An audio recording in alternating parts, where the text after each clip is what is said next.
Choosing Wisely Canada is a campaign to engage physicians and patients in conversations about unnecessary tests, treatments, and procedures, so they can make good choices about what's right for the patient and what maybe we shouldn't do.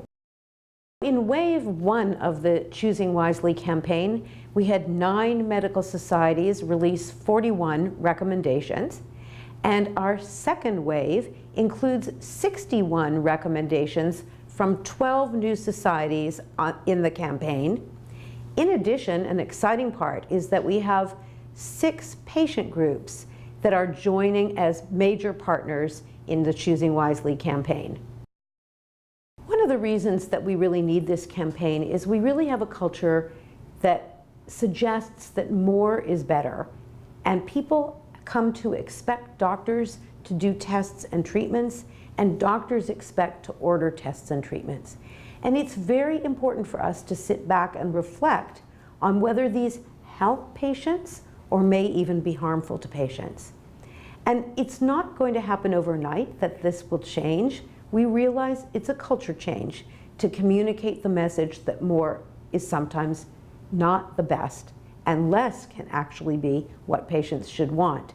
So we have to work on that in many ways to change that culture. Let me give you several examples of recommendations. One, for example, is that we recommend that older people over 65 not take sleeping medications.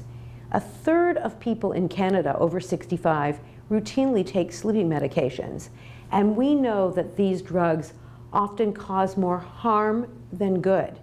In fact, we know that they raise the probability of things like motor vehicle accidents, falling and breaking a hip and being hospitalized, and people who are on them have an increased chance of being hospitalized or even dying.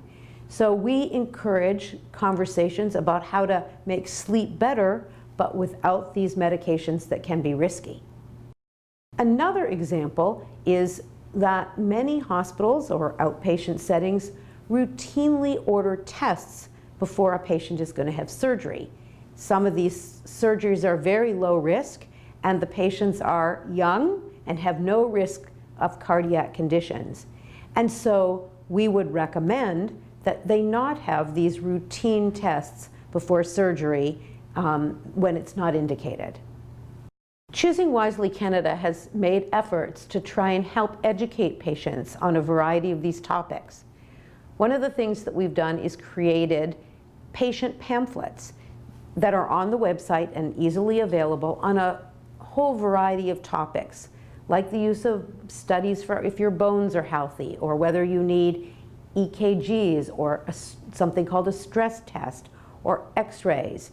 And so a patient can get these materials on the web, and they explain why a test may not be necessary, when it is needed, and they give you very useful information about how to take care of an aspect of your health. So I would really recommend these to patients. One of the challenges in a campaign like Choosing Wisely Canada is that the recommendations alone are not enough. We may recommend certain things, but it doesn't really change practice until physicians and patients do something different. So we are working with the medical associations, the provincial and territorial medical associations all across Canada, to explore ways that they can help physicians put these into practice. And now actually all of the provinces are engaged in working with Choosing Wisely Canada. We anticipate that this campaign of Choosing Wisely Canada will continue to grow and thrive.